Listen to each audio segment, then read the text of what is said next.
So Chatgpt is not a band-aid for your business. I create with AI and automations. That's my whole business. I have made a business out of this, but I am here to tell you that it is not going to solve all your problems. This is The Juice. Real conversations that squeeze the truth out of the heart-centered coaching world. Look, the spiritual space loves a filtered story. 7-figure screenshots, trust your feminine mantras, and perfect morning routines. But here, we pull back the highlight reel and talk about what's actually underneath. Hey, I'm Karla Marie. I'm a business coach, mentor, and strategist. I've been through it all. 25 years in, $1 million business, built in 14 months that feels amazing, and I know what's real and what's not. If you're into unfiltered honesty, spicy takes, and zero performative bullshit, stay. If not, this probably isn't your podcast. All right, beautiful. Let's dive in. Welcome to the second episode of The Juice. I'm so excited to have my next guest on. This is Brooke, the famous Brooke. Brooke is literally the person who took my idea for the 7-figure business blueprint, took my wonky code and made it into what it is today. And she continues to make it better and better and better. So Brooke is one of the essential, most amazing people in my team. And I can't wait to talk to her about AI. And today we're talking about how Chatgpt won't save your business. We are spilling the juice. I'm going to hand you over to Brooke to introduce yourself, honey. Please tell the world who you are. Hey everyone. Oh, wow. What an intro. Thanks for having me, Karla. So for those of you who don't know me, I'm Brooke. I own Wright Mode. I'm an AI consultant and creative technologist. What that means is I get really creative with things like AI and automations, but I don't have a traditional tech background. And yeah, I'm just pumped to be here today, Karla. So we are talking today, Brooke, about AI, but I know a lot of people have embraced AI tools such as ChatGPT, which is like the most famous. Yep. And saw it as the Lord and Savior for their business. Yes. I'm going to say it. Yeah. And thinking, I've got ChatGPT now. I don't need to learn any skills. I don't need to learn messaging. I can just buy a chatbot or buy a custom GPT or even just use and train my GPT, and my business will blow up because I can do content really quickly and all the things. Yeah. What's your thoughts on that? I really want to hear, because I know we've been talking about this. Yes, we have. So ChatGPT is not a band-aid for your business. I create with AI and automations. That's my whole business. I have made a business out of this, but I am here to tell you that it is not going to just magically solve all your problems. And as an example, this year alone, I have worked with a graphic designer. I've worked with a web designer. I've worked with a branding strategist. Like, I have very good AI skills, and yet I'm still working with other experts because it's a mirror. It's only as good as, what you can ask it. And so I think what we're seeing is people moving towards using AI with their skills. That is like way more effective than you just trying to get ChatGPT to do all of these things for you. So if you're hoping that it's just going to magically solve all your problems in your business, then yeah, I'm here to tell you I'm sorry, but it's not. I'm sorry, guys, but isn't it funny that we're both saying this, seeing that our whole business, I sell the 7-figure business blueprint, client magnet, content, sales page, and now you build AI systems for people and these bots as well. Yeah. What the question is, just from my perspective, the way I see it is that it helps you do things faster. It helps you get clarity faster. It helps you just have a little bit of a chat and go, oh, which way should I go? What do you see that people are actually doing wrong?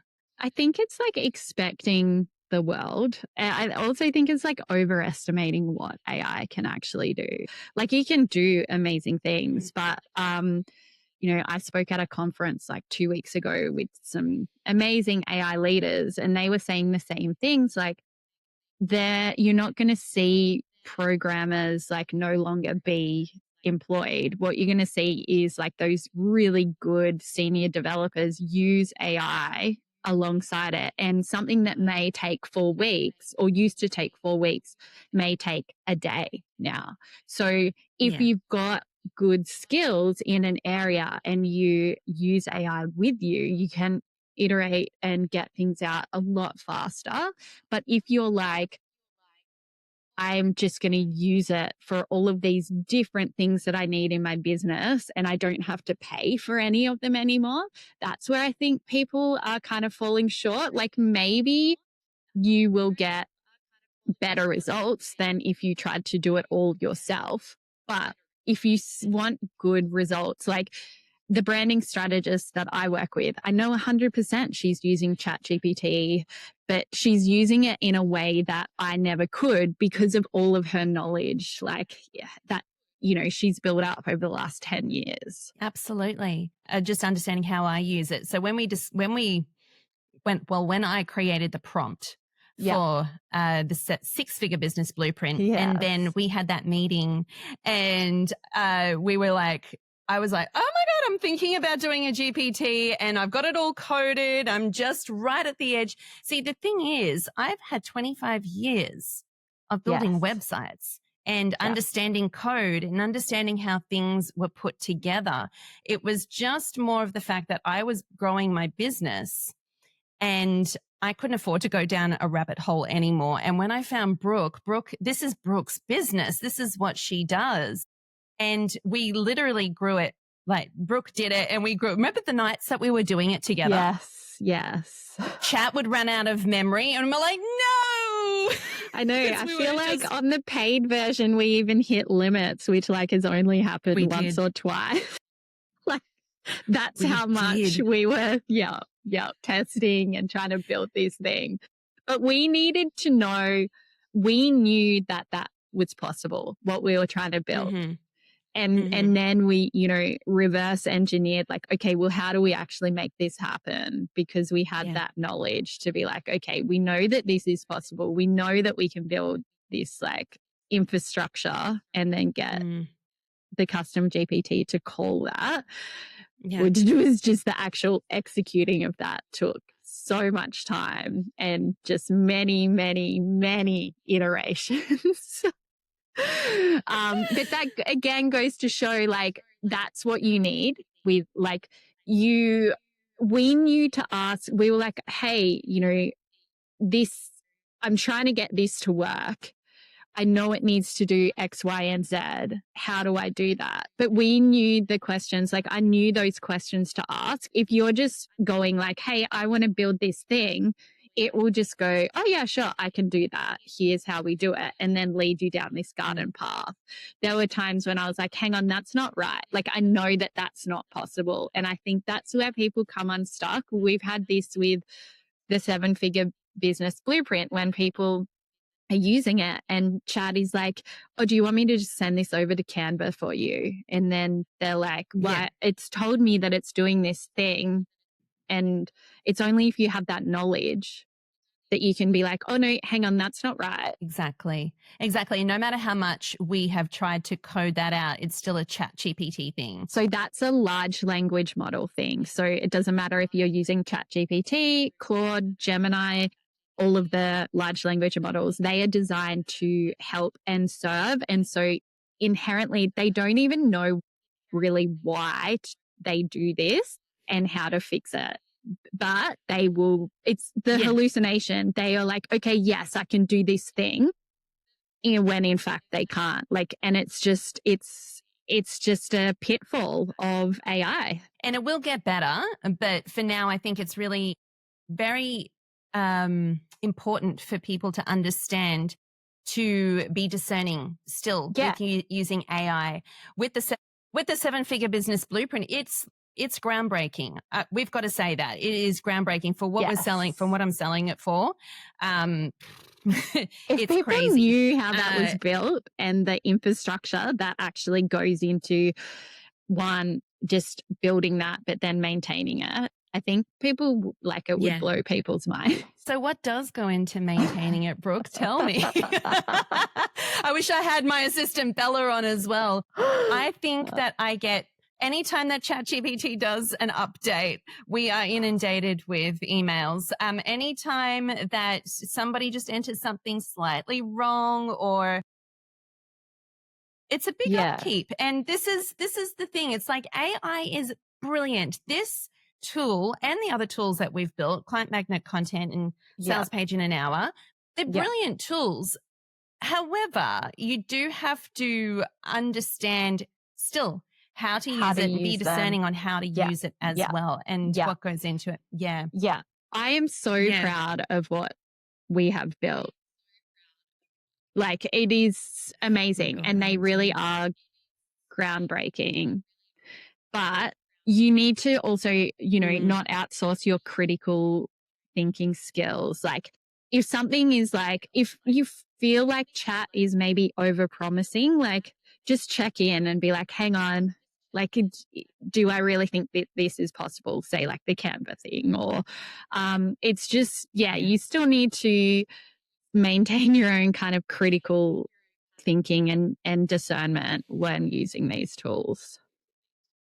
So that brings me to the next thing, critical thinking. So with the 7-figure Client Magnet Content, so the 7 figures a strategist, it taps into human design, astrology, gene keys. It's really on point. Client Magnet Content is built as a copywriter. It's got all the frameworks. It still taps into human design. So we've kind of created it in a way that it taps into your unique voice and then mixes that with, you know, messaging. However, I was just saying just before we hit record that there was somebody on an ad saying to me, it's like, can you please have a written contract telling me I'm going to make millions from this GPT? And I went, okay, obviously this person, and I actually didn't want them to buy it because I know that that person would be like, it didn't make me any money. Yeah. Do you want to just, I could go forever on this one. So Brooke, would you like to take the floor on this? Because I know you think exactly like me. Yes. So we were just talking about this. You could have the best product in the world, which I personally think we do, but you need to still put in the work. So like all of the frameworks, all of that, like with Client Magnet Content, all of that messaging, that structure is in there. But then if you're using that and just chatting back and forth with ChatGPT, but not actually executing on that, that is to me just productive procrastination. Like you still need to put in the work. You need to go and execute on that strategy that the 7-figure business blueprint has given you. It's up to the user to do the work. Yeah, absolutely. And I see a lot of people say, hey, you've got a lot of testimonials about clarity and, oh my God, I feel so seen. And really, this is all it is. This is what it is. Clarity precedes action. Clarity and self-trust will precede the aligned action. And what this blueprint does is give you the strategy, but it's not going to make you successful unless you do the work. That's it. You need to actually do it. Yeah. Same with Client Magnet Content. If you don't do the modules before and actually understand messaging and buyer psychology and knowing exactly how to speak to your audience, then you're just going to use the AI. And as you said, it's just going to mirror what you know. Yeah. And if you don't know how to drive it, like it's only as good as what you put in. And I know that feels probably a bit overused, you know, the whole like garbage in, garbage out, but it is true. It's true. Like, and so if you have that knowledge, then you can like drive it. And so if you think about the way that large language models are trained, they're trained on all of the data that's freely available on the internet. So in order for you to get really good output, you've got to narrow it right down, because otherwise it's going to draw from all of that data and be like, well, the most likely answer in this situation is X. Whereas if you drill down, which the bots that we have built does a really good job of that, but then the driver, like you still need to be able to direct it in a way that is aligned with you, your business, your messaging. Yes. And because we were talking about, well, what are we going to call this episode? You know, what's a spicy thing we're going to call this episode? The reason why we are talking about this today is because I saw this article about the future of AI and the future of businesses using AI. And the future of businesses is there's going to be the thinkers and there's going to be the consumers. Yeah. And when you consume, you're also consuming information. You're sitting there on Chatgpt at nighttime, just having a chat to it over and over and over. It's like, this is my best friend. It tells me exactly what to do. And you lose your cognitive process. I will make sure that I will continue to write without Chatgpt every now and again, just to have my cognitive process there, making sure that I'm not outsourcing my power to, say, a Chatgpt coach, say the 7-figure business blueprint. If I know the answer within me, I don't need to consult anything. If I want to brainstorm something, then I will use the 7-figure business blueprint, and it does such a good job for me. But I don't think that we, as business owners, we can't outsource our cognitive process. No. We can use it. We can use it for clarity. We can go, oh, that's helping me respond to something that's already inside of me. Yeah, that is key. You're either a creator or a consumer. And I also think when again, this comes back to like your critical thinking skills. When you are using for AI for something, I think it's really important to remember, you're either a creator or a consumer. And when you're using AI for things, if you stop doing that thing and outsourcing it to AI, you will lose that skill. So you need to think critically about, like, do I want to maintain this skill, or am I happy to hand this off to AI? There are certain things that I would gladly never do again. I firmly believe that no one should be doing data entry in 2025, 2026, like that. Just no, I'm sorry. That does not need to exist anymore. That's like a perfect thing. But there's loads of things that I want to maintain. Like, yeah, AI might be able to do it. Chat might be able to do it. But it's really important to me to maintain that skill. Another way that I use it is to teach me skills. So when we met and I was building the 7-figure business blueprint, like I knew of Python, but I didn't know how to read or write it. And so now I can like read bits of it. And so I use AI in that way, like, oh, hey, like, can you explain this? Like, when it is writing some code for me, like asking it like, okay, so what have you done here? Can you explain this to me? And that serves to help me understand what it is that it's actually built for me. But also that serves to the fact that it then reads its work to make sure that it's like done a good job as well. So that's twofold there. That's a nice little hack. But yeah, I have got it to actually like build my skills by using it in that way, rather than just like, hey, can you go do this thing for me? It's like, okay, we're going to work on this thing together. And anytime it creates something for me, I'm like, okay, well, let's like talk me through this so I understand what it's actually done. Yeah, that's super important. I do remember that when I came to you with all the Python code, you were like, I don't know. And I said, we'll work it out. You'll work it out. I know you will, because you're like me. I used to do that all the time when I was building sites, and, somebody would come to me and say, can you do this? And this was way before AI and way before anything. And I would go, sure. I can figure this out. Yeah. Yes. And I know, Brooke. It is so amazing. Like that used to be, you know, trolling through like forums to try and like figure out if someone else had done this thing or had the same problem. Whereas now, like it is amazing. You can be like, hey, chat, like here's this screenshot. This isn't working. Like, tell me why. Exactly. And literally what AI has done for my business, not only for the 7-figure business blueprint, but using it within my business is just speeding things up. Yeah. Taking my ideas, putting them into formats.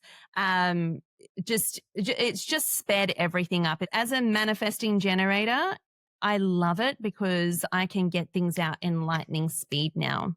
Yeah. And it's so much fun. This is where you have to be discerning. Depending on how you're using it, will sometimes spit out things. And this is where you have to learn how to use it properly and ask it the right questions and give it your, those things. Yeah. So you want to... Because on that, so your frameworks, all of that messaging, that all sits in there. But again, someone using it saying, hey, can you write me a sales page? Here's my offer. Here's my audience is going to get a very different result to someone who's like, okay, so I've got this offer. Here's my audience. Here's their pain points. Here's how I speak. Here's what I would never say. You know, this is what I'm known for. All of that is going to get a much richer. Then it refers to your frameworks and gives a really solid first draft compared to that. Like, okay, here's X, Y, and Z, go do your thing. And that's obviously better than just Chatgpt on its own. But, you know, you can see like 3 different versions of essentially the same thing, but they're going to be so much like that one that's like really thought about like what it is their, you know, the offer, who they're speaking to, how they speak, how they never speak. Like you have to put in that groundwork to get something really good out, a really good first draft. And then you go and edit it and say like, no, I would never say that. Like that, you know, format is like really predictable or whatever. You have to then massage it and edit it again. And then you're going to get something amazing that may have taken 2 to 3 weeks to write. It's taken you an hour. I think people forget that too. Like that even if you have to put in an hour of work, that used to be 2 to 3 weeks of work and people are pissed because they have to do an hour. Oh my God, it's so true. I have an offer document that I do with all my clients in my one-on-ones with everything. This is in sales page in an hour. The more nuanced you fill that out, and all you have to do is cut and paste that into the GPT. That's all you have to do. But it literally takes you 30 minutes to fill this out of good, solid thinking. This is what I'm saying about handing over your cognitive process. If you just go into the GPT and go, this is my offer, and it's very broad, you don't actually even understand how you're positioning it, it's going to give you a framework, but it's going to sound very, very it's going to sound like the other person who's come in and done exactly the same thing with their offer. Like that's it. Yeah. That's it. Yeah. Amazing how quickly we've forgotten how much longer this stuff used to take. I never used to do sales pages. This is the reason why I created sales page in an hour, because I hated creating sales pages. Even as a web designer, even as a marketing expert, I hated it. I'm like, I'm just going to put on a Google Doc. I created sales page in an hour for myself. Yes. It's like, I'm like, here, take it now. This is all of the best products. Like that's literally how my business has come about. I've solved problems in my own business and then I'm like, cool, someone else obviously will need this too. Absolutely. That's how the 7-figure business blueprint came out as well. The 6-figure. I was sitting there with a client. I always used to work with human design and astrology anyway. And she was like, well, what's my brand voice and alignment? And ChatGPT just came out. And I went, ooh, I wonder if it could do this. Hang on. I went down a rabbit hole for like 2 weeks and made this mega prompt and literally became my IP. And I started giving it out to people and they were like, holy shit, this is amazing. But the spiritual community did not trust AI at that point. So this is the reason why I was a trailblazer, is because it was something that people were like, oh no, it's too holier than thou to put into AI. Yes. But look what happened. Yeah. Look what happened. It just spearheaded a whole industry of it. Yes. But I was going to ask you a question, Brooke. that we've picked a few questions, and I always have a list of questions that I want to ask my guests. And here's a few things. So number three on my question list is, yes, what advice do you see regurgitated in the online space that you think is absolute BS, and why? I feel like we've already touched on it, but like that AI can just like magically solve all your problems in your business. But then also on the flip side of that It can. AI, like that, if you outsource to AI, you're somehow like cheating or it's not as good. Like you can do amazing things with AI. And so, yeah, it's like two sides of that coin, I guess. It's a polarity. Yeah. Yeah. And so you wouldn't have a business if there was no AI. I wouldn't either, you know? Yeah. And what I've been able to achieve in my own business and, you know, like repurposing content, like just it is insane what you can do now. And no, it's not cheating. And if we don't use it, then like there's going to be other like dudes who just come in and use it to scale their businesses. So why can't we? Absolutely. And I feel this is the way of the future. And it really depends on how you approach it. You either are the consumer or the thinker. Yeah. Yes. Or the creator. Yeah. The creator. Using your actual skills. So it doesn't replace skills, it enhances skills. Yeah. And we are seeing this and we will continue to see it, that those who are highly skilled and use AI with those are going to like be just leaps and bounds ahead of people who are highly skilled and don't use AI, or who maybe aren't that skilled and trying to use AI to like in a way that is more consumption than consuming. Like you can now with YouTube and ChatGPT, you can teach yourself any skill that you want to learn if you put in the time to learn that. Like you can have tailored advice from ChatGPT. You can watch videos on YouTube. If you want to learn how to do something, you know, you can just muddle your way through it. Absolutely. I mean, yeah, it's crazy. I was just thinking, what a time to be alive.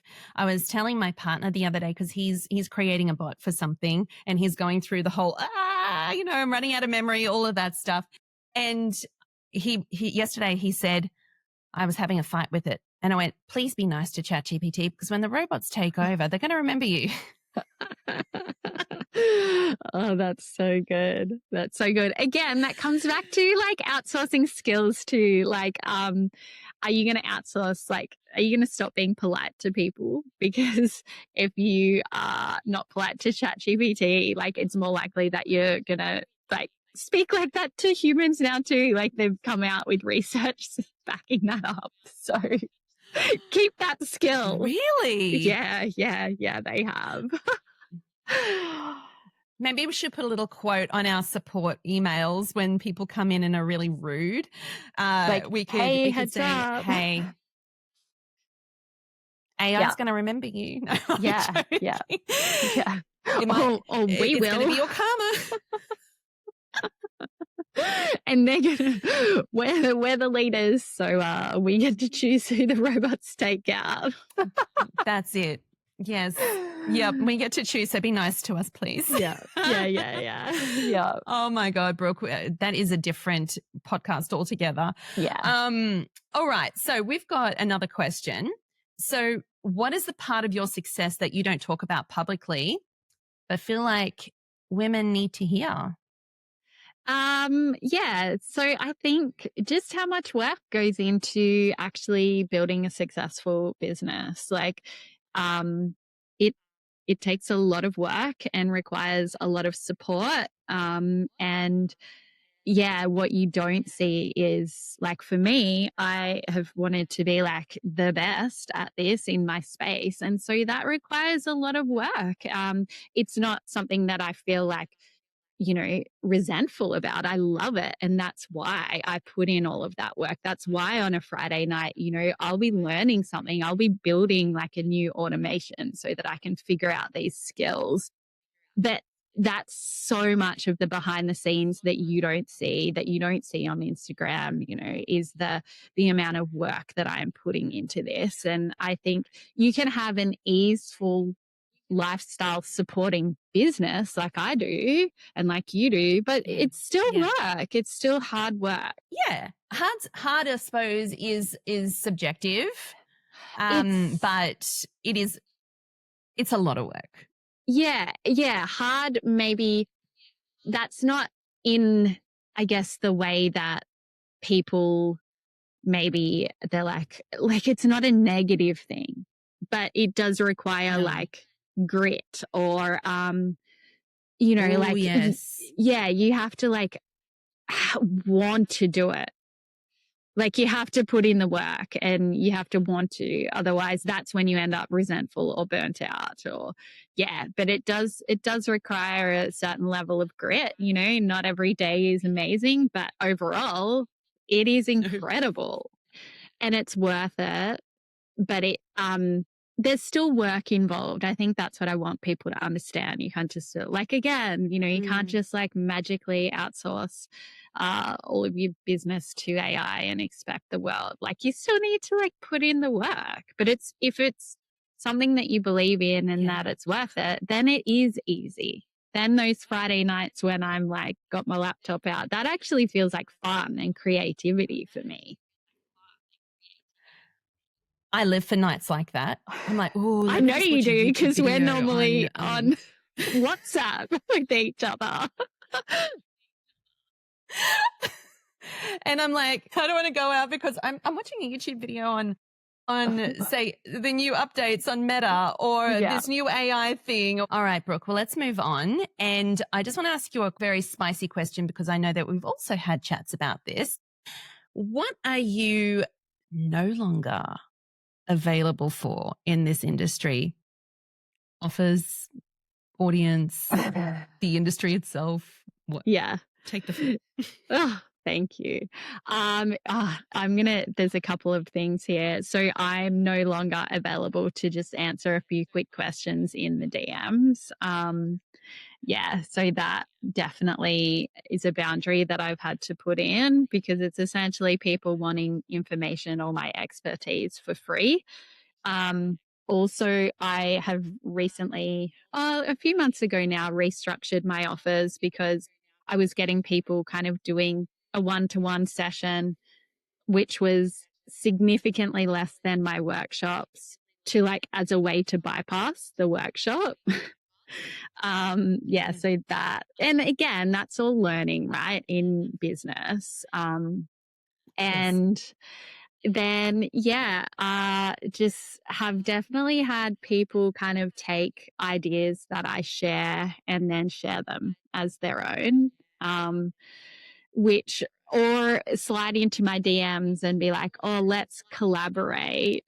And then it's just been like them kind of taking my ideas and sharing them as their own.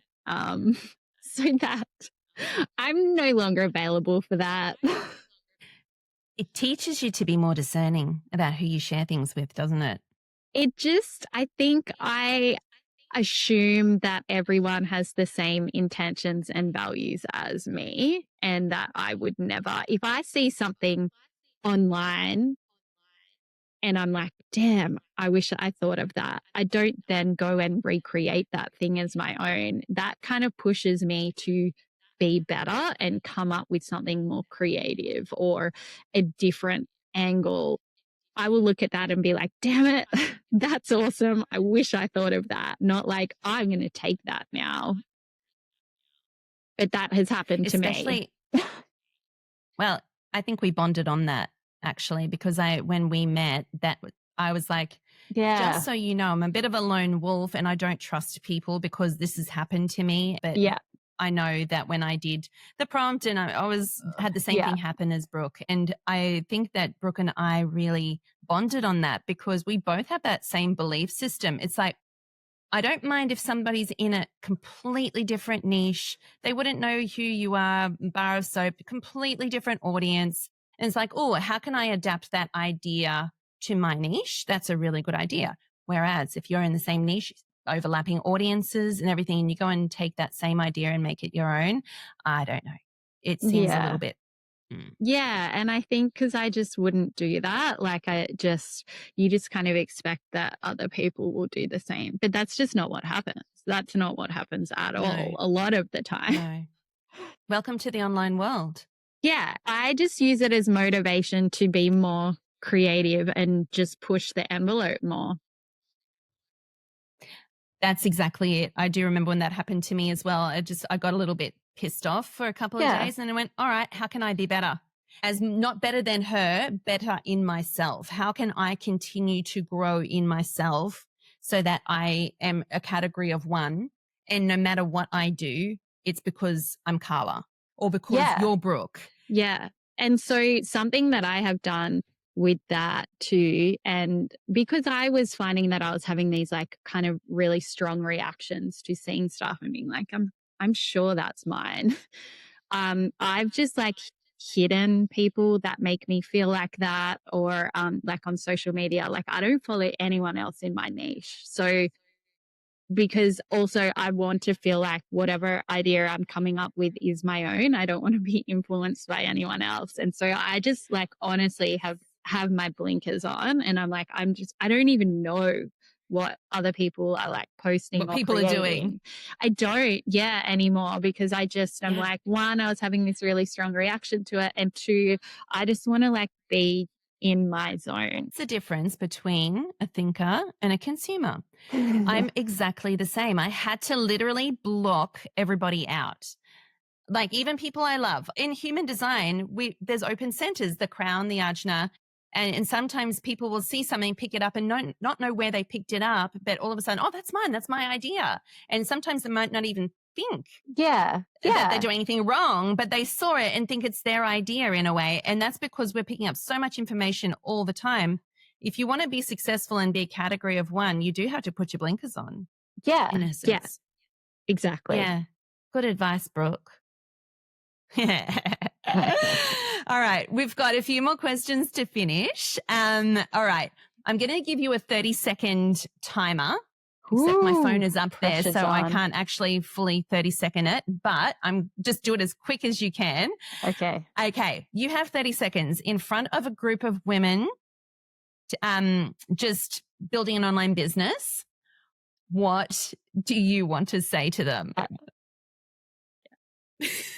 Okay. First thing I want to say is you absolutely need to be using AI in your business. And if you have a team, upskill them in AI. That is like without a doubt, you need to be using it. Don't be anti-AI, because you're going to be forced to use it. You need to learn how to use it well. And so you can choose how you're going to use it. That's what I want to say to everyone in the room. I'm sure that was under 30 seconds. It's brilliant. It's true. And knowing exactly what, I know this seems like the title of this podcast and what Brooke just said is completely opposite, but it's not. It's actually learning how to use AI with your skills, not instead of your skills. Outsourcing to AI. That's it. Exactly. All right. Let's finish off the potty. Yep. With some quick fire rounds. Okay. So it's just like the very first thing that comes into your head. It can be rude. It can do anything. So, all right. So this is called Spill the Juice. And I'm just going to say it and you're going to tell me what you think. Strategy you ditched. Offering things that I don't want to do anymore. Awesome. Guilty pleasure in business. Being successful. That feels really good. Doesn't it? How nice is that? Yeah. Tell everyone how much you've grown this year.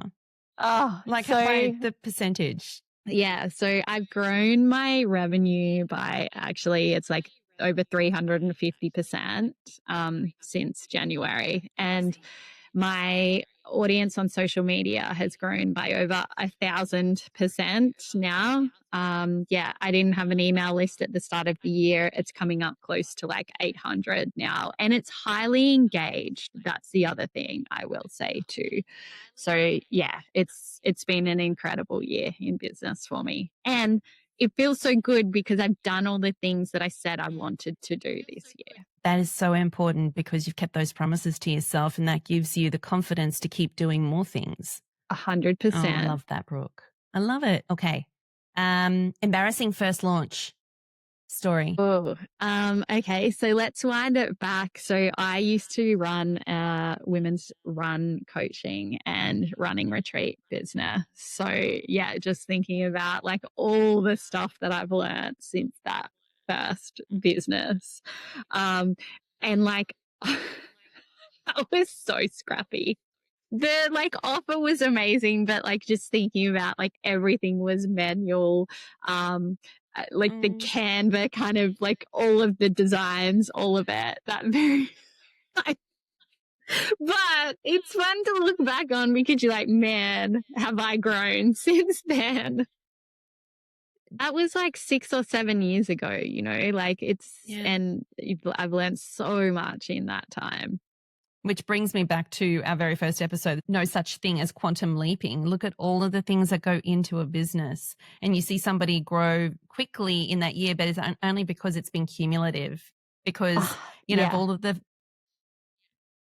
the failures, all of the things that you've learned, all the and self-trust and the confidence, and everything comes together. Just and investing like in yourself and your business too. Like, yeah, that's a huge part of it. How much have you invested in your business as far as coaching and everything over this last 7 years? It would be, I would say, $20,000+ at least. Okay. Yeah. That's actually not bad. Yeah. It's probably, that would be on the moderate kind of. If I think about, I've had like multiple, I've had 3 business coaches. So, and you know, I'm working with Peter. I've worked with her for the last kind of 12 months, which has been incredible. But I've had others. Awesome. So I would probably be at, it's probably more likely like 30+ if I was to actually think about it properly. Well, see, there you go, everyone.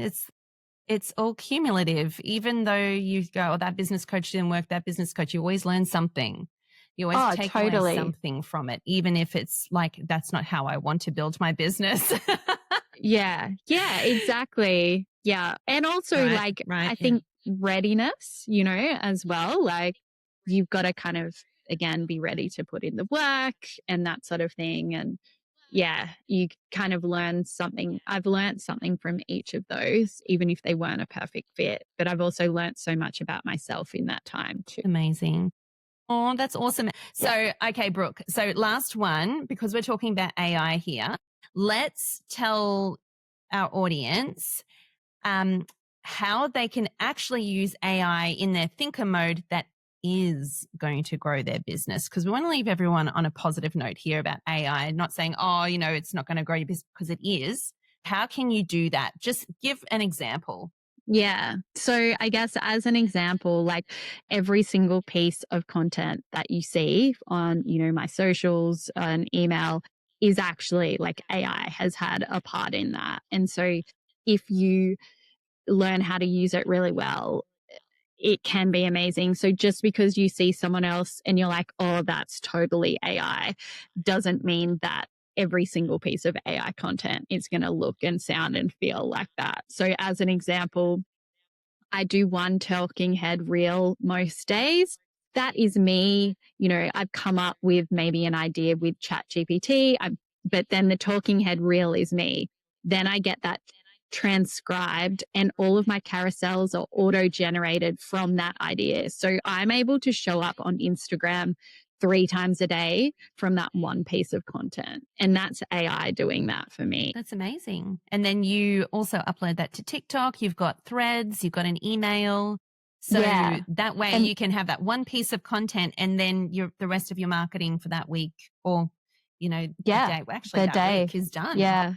And so that all happens automatically.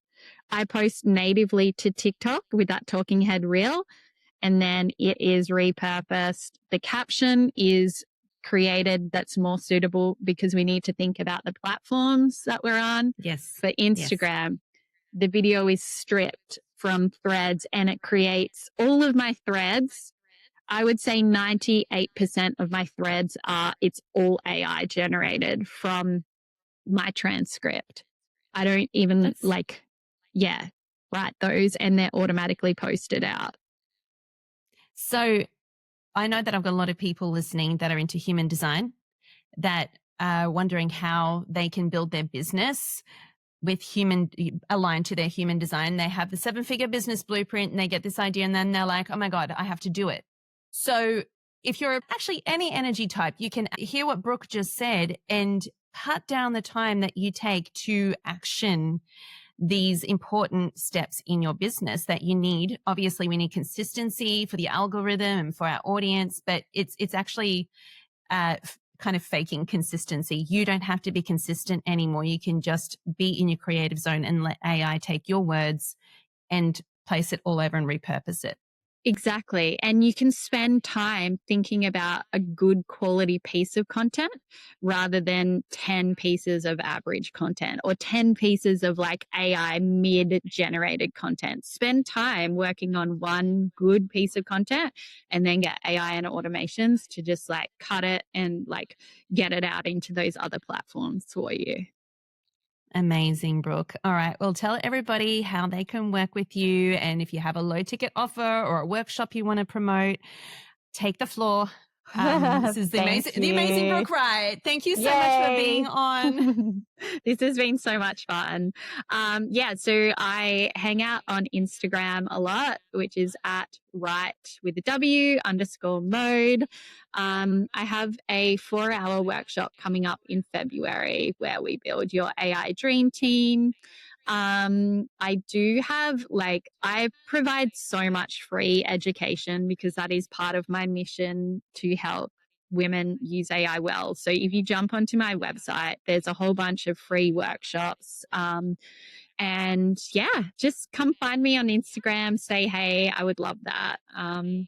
Thanks for having me, Karla. Oh, so welcome. And I cannot wait to see what we create together coming into 2026. We've got some awesome projects coming up. So yes, we do. Thank you. Thank you so much, Brooke. You're so awesome. And thank you for being my second guest on my podcast. Oh, yay. And that's a wrap. Thank you so much for listening, and I hope you enjoyed this episode. All show notes and relevant links are listed below for you to dive into. And if you're hungry for more truth bombs and real conversations, follow along weekly by hitting the subscribe button and you'll be notified as soon as the next one drops. Anyway, I can't wait to be back in your ears on the next episode of The Juice. Ciao, ciao.